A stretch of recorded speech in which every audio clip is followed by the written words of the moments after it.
once again with the Renegade Master, returning to active military service in Ukraine.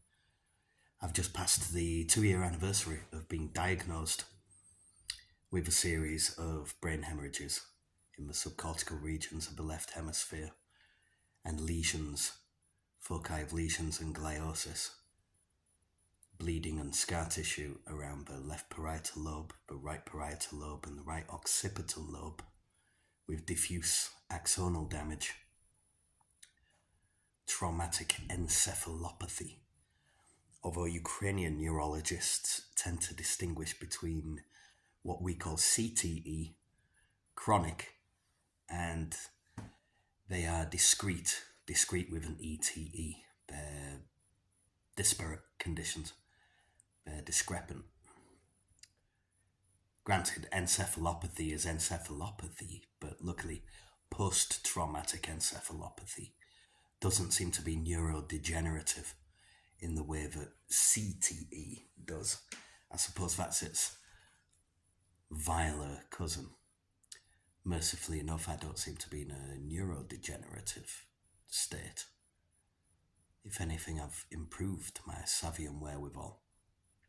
So, eye surgery is coming. As I passed the 2-year mark of being diagnosed when I was taken off rotation and sent to the Kharkiv military hospital 6 weeks after I got wounded.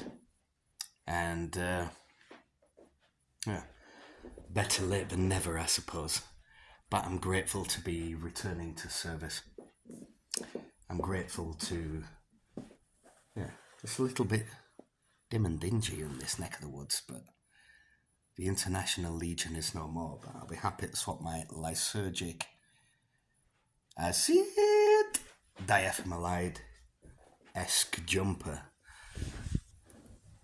for Tiger Stripe and DPM and MM14 Pixel and Multicam and Norwegian Woodland.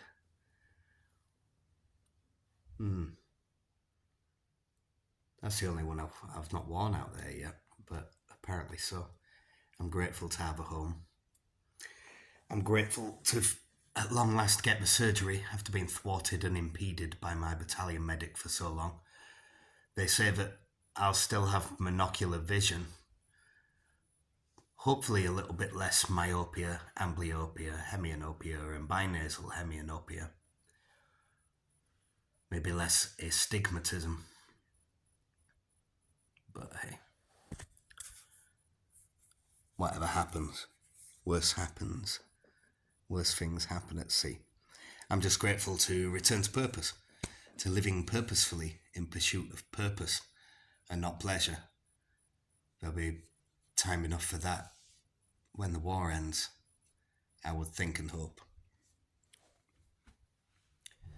In the meantime, all you can do is keep on keeping on in this unmerciful monkey farm of Absurdistan, and don't be disheartened. Curse not the darkness, light a candle.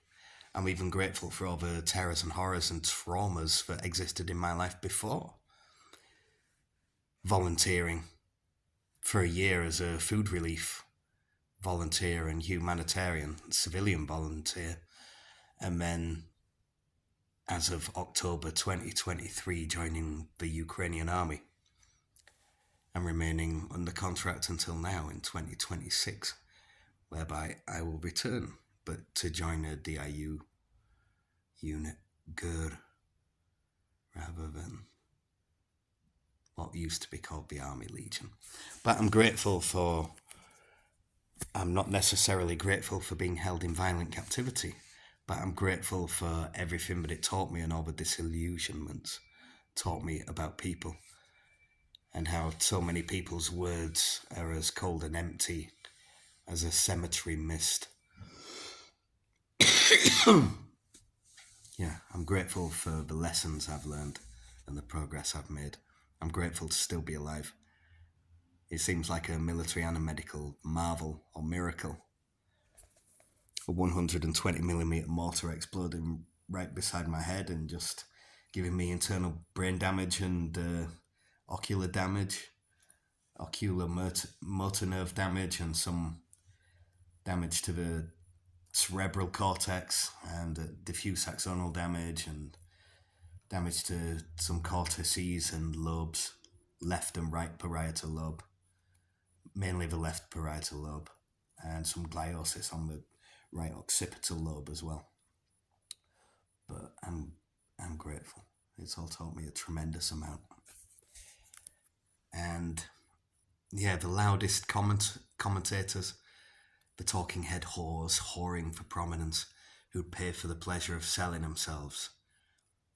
You'll always find them in the rear. The loudest and the weakest and the least busy. I'm happy to return to putting in the work, because it's not about you, it's to work. Peace and love.